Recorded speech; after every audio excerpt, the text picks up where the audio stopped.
Going live. Okay, we are live. So, in 3, 2, 1. Hoy, ALIL se viste de gala para recibir a nuestro invitado de honor, Mark Cohen, quien compartirá generosamente el discurso inaugural de nuestra incubadora ALIL 2021. Mark es un líder mundial de opinión en temas de innovación en la industria legal y un solicitado conferencista internacional. Es el director general de la consultoría Legal Mosaic y se desempeña como asesor principal de departamentos legales en grandes corporaciones y proveedores de servicios legales. Es igualmente presidente ejecutivo del Digital Legal Exchange, una comunidad global de aprendizaje sin fines de lucro diseñada para acelerar la transformación digital en la función legal. Mark comparte sus conocimientos como colaborador de la revista Forbes y autor del blog Legal Mosaic, reconocido por el American Bar Association como uno de los 50 blogs jurídicos más destacados del mundo. En el plano académico, Mark es becario distinguido del LIFTED, de la Academia de Derecho de Singapur. Es también becario distinguido en el Centro de Derecho de la Universidad de Georgetown y de la Facultad de Derecho de la Universidad de Northwestern. Y en la actualidad imparte clases en Bucerius de Alemania, en el IE de España y el College of Law de Australia. Antes de involucrarse en lo que él denomina el negocio del derecho, Mark se desempeñó como abogado litigante civil reconocido internacionalmente. Como fiscal adjunto condecorado de los Estados Unidos, fue socio de un destacado despacho Big Law en ese mismo país, además de ser fundador de un despacho boutique nacional. Tiene además experiencia como asesor legal principal de 3 grandes corporaciones. Un gran currículum y estamos muy felices que esté aquí y le damos una cordial bienvenida a Mark. Mark, welcome, bienvenido. Gracias, Stephanie. Y mis hijas hablan español perfectamente. Cuando yo vive en Miami, yo también, pero ahora, qué lástima. So with that, I will speak in English today. But it is my great honor and pleasure to be with you to speak at the ALIL Incubator 2021. I'm very excited to be here. I'm very excited by what ALIL is doing, what its purpose is, its mission, its role in the industry. And I look forward to monitoring closely your progress and helping in any way I can. So with that, we all know that there are profound changes going on in the legal industry. But what I want to do today is to break down what some of those industry changes are, to look at why they're occurring, what impact they're going to have on the legal profession and the industry more broadly, and very briefly sum up by saying, what can some of you do to help prepare for some of these changes? So that's a lot in 15 to 20 minutes, so let me get started. The short answer to what is going on and what is driving change in the legal industry is business. Make no mistake about it. During the last several years, there has been a tectonic change in the buy-sell dynamic of all goods and services. Just think for a minute in terms of how you very often shop online, how you book not hotels, but private residences when you travel. You don't take taxi cabs anymore very often, but you take Ubers or you take Lyfts or other new types of ride-hailing services. So it is against this backdrop of what is commonly referred to as digital transformation that change in the legal industry, I think, is best considered. Because these changes are far larger than law. They are far larger than the professions. They cut across all industries. They affect the way we work. They affect the way we buy goods and services. They affect our lives and our lifestyles. And so it is against this setting that I ask you to please consider what it is that's going on in the legal industry. So what is digital transformation? I use that term. Let me try as best I can very briefly to define it. A lot of people, particularly in the legal industry and in the legal tech industry, even more specifically, like to think that somehow technology is a panacea for everything that is wrong or could be improved in law.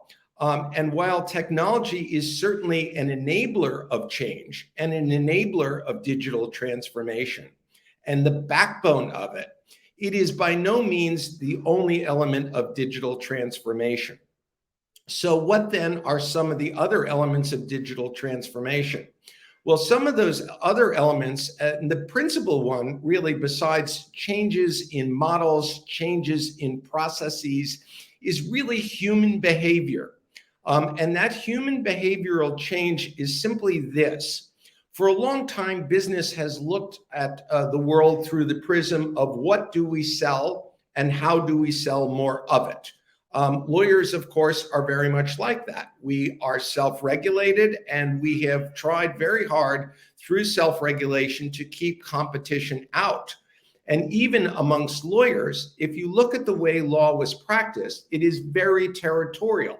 No matter where in the world you are, you will see that it is carved up like so many little fiefdoms. And it's not so much a concern for the client or customer of legal services, but what is in the best interest of protecting the economic security of lawyers. Well, today, the world is becoming much more customer-centric. And digital transformation is about reimagining how goods and services can be delivered, not through the prism of the provider, but through the prism of the consumer. That is to say, how can consumers be given ease of access to goods and services? How can those things be delivered transparently? How can customers be given more choice? How are customers empowered by data to make more informed buying decisions? How are customers treated? What is the level of customer service, whether it is by human beings or by machines that provide, for example, self-help and informational tools on how to use products? These are, and then most of all, I think, is efficient delivery. Why is it that people love Amazon as much as they do? Well, one reason is because, of course, there's enormous choice. There's an enormous information. But there's also a very easy way to shop, and you get the goods and services remarkably quickly on demand. So if these kinds of paradigms are going on in business, why, one should ask, can't they be delivered the same way through legal services? Because make no mistake about it, law is and has for a long time been two things.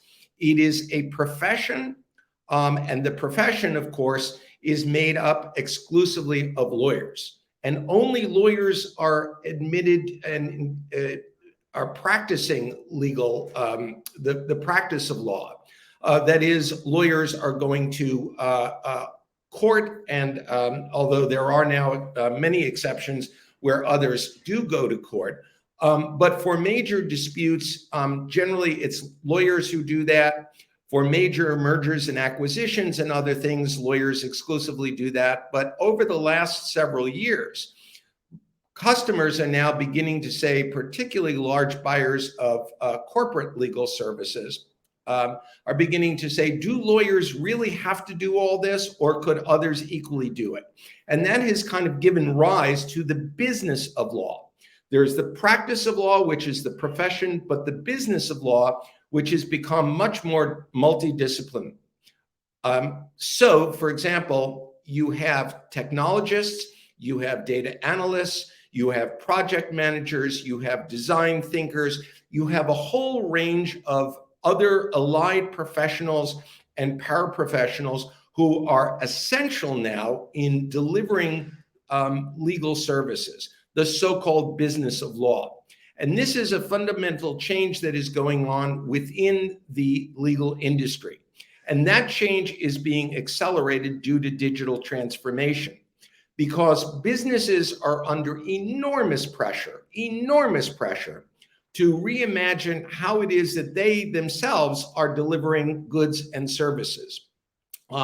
During the last 5 or so years, digital transformation has been the #1 corporate priority among major companies around the world. This is not a local thing. This is not something that is unique to the United States or Europe or Latin America or Asia. It is going on around the world. And increasingly, businesses are finding that digital transformation and the failure to transform and to become digitally effective organizations is an existential crisis.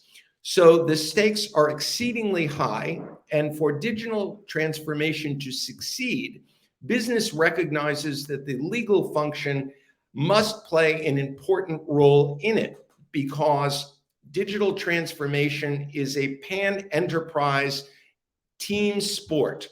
And lawyers, as we know, have long been operating in a kind of an island or silo of their own.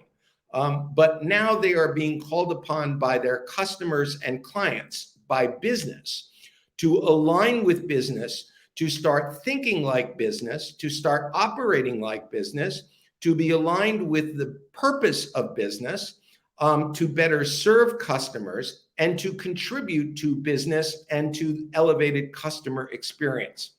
So what does this mean to you in the audience, particularly those of you, and I assume that's most of you, who are in the early stages of your professional careers? Does this spell gloom and doom? Does this spell hope? Is it something in between? Well, I would say that, consistent with all periods of change, and make no mistake about it, we are in a great period of change. Just to give you one example, don't take my word for it. Satya Nadella, who is the CEO of a little company called Microsoft, recently was quoted as saying, with respect to his company, that we have seen more digital transformation acceleration in the last 2 months since COVID as we have seen in 2 years before it.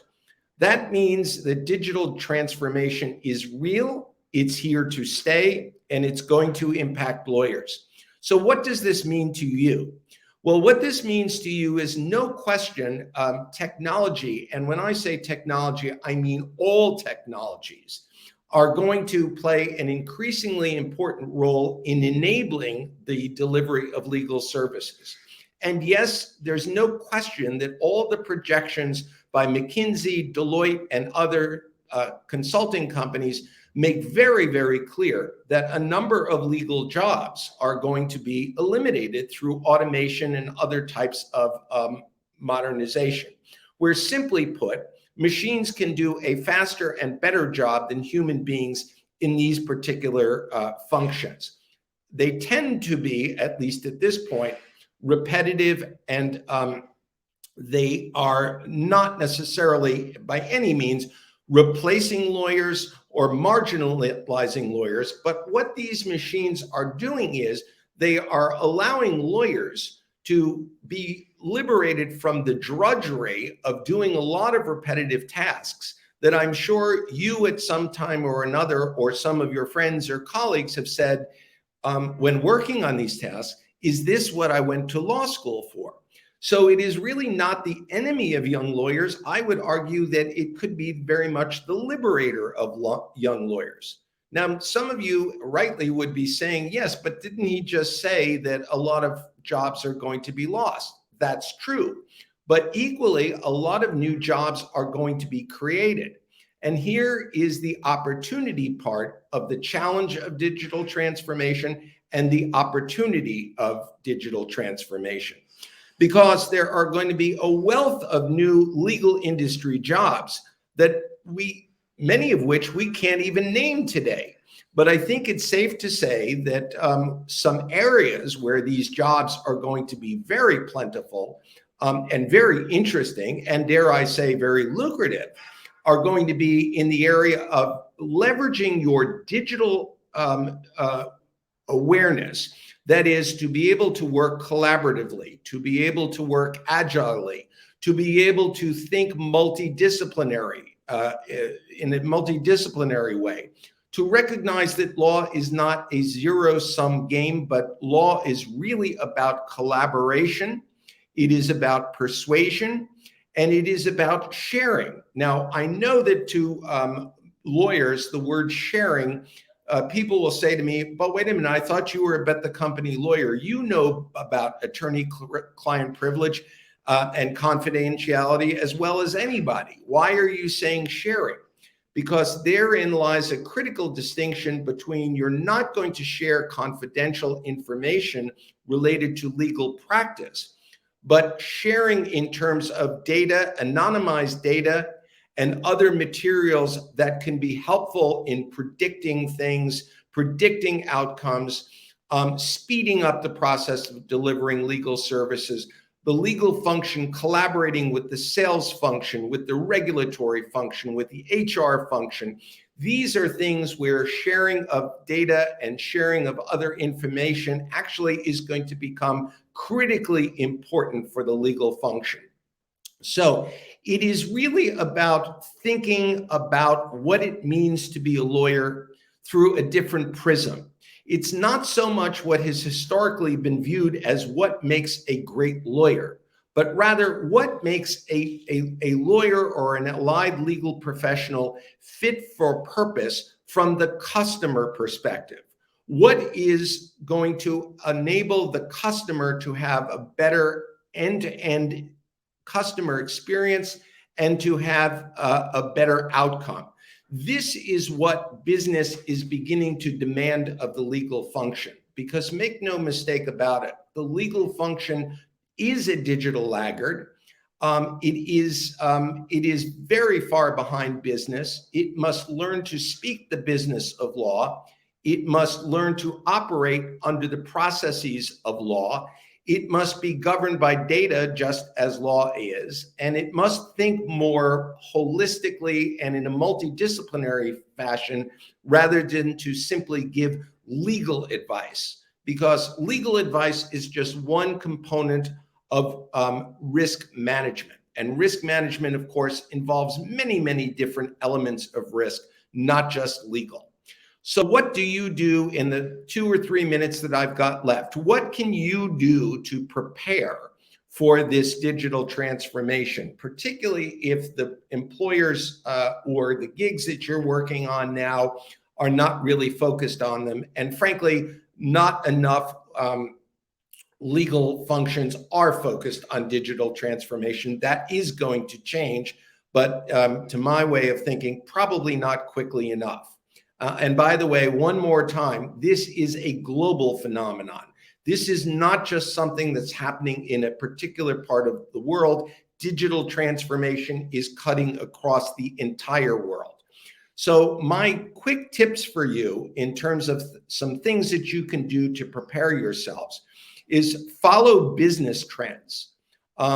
Likewise, follow the legal industry. Now, there is a lot that's written out there. There are a million blogs.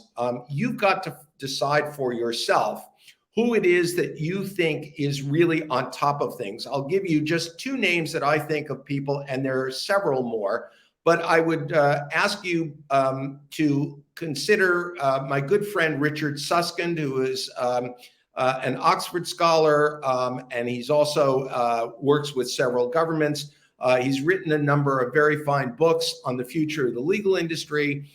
There are people like Jordan Furlong in Canada, who's really quite good and very, very on top of the global legal industry. You might follow the Singapore Academy of Law, which is doing some very interesting things. And maybe if you're not turned off by this morning's talk, you might take a look at some of the things that I've written and continue to write. Take online courses. A lot of them are very, very inexpensive. Some of them are free.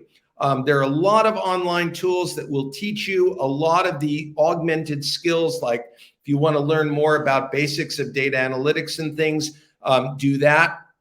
Understand that you're probably going to have lots of jobs and gigs during your professional career When I was a baby lawyer, the average lawyer had 1.7 jobs in his or her entire career. I've had many, many more than that. And you will have probably many more jobs than I have. That's used to be thought of as a bad thing. Now it's thought of as a very good thing. But learn to tie together the skills that you've learned along the way, connect the dots. That is really critically important in today's world. Develop a personal brand. No two brands are the same. We come to our careers with very different personalities and backgrounds. Just be yourself and relate your personal experiences and backgrounds to what you do, and always look for connections. Share with your peers. And then finally, be a learner for life. Be curious, be inquisitive. And in closing, I would just say that there are a lot of people who are predicting gloom and doom for the legal profession. But remember what I said. Periods of change present challenges, but they equally present opportunities. I think this is a great time to be in the legal industry. I think there are a lot more choices than ever before. I think there's a tremendous amount of opportunity, and you should be one of those people who is prepared for those opportunities as opposed to reacting to those challenges. So thanks very much for your time and attention, and I'll look forward to keeping tabs on your organization. Bye-bye. Mark, thank you so much. I wish we had an hour to listen to you. It's so interesting. Muchísimas gracias, Mark. Nos has dado unos consejos fenomenales. Estoy segura que no servirá solamente a uno, sino a muchos, muchos que estamos caminando este camino, the road less traveled, de la transformación legal. Muchísimas gracias y continuamos con nuestro programa de la Incubadora 2021 ALIL. Gracias.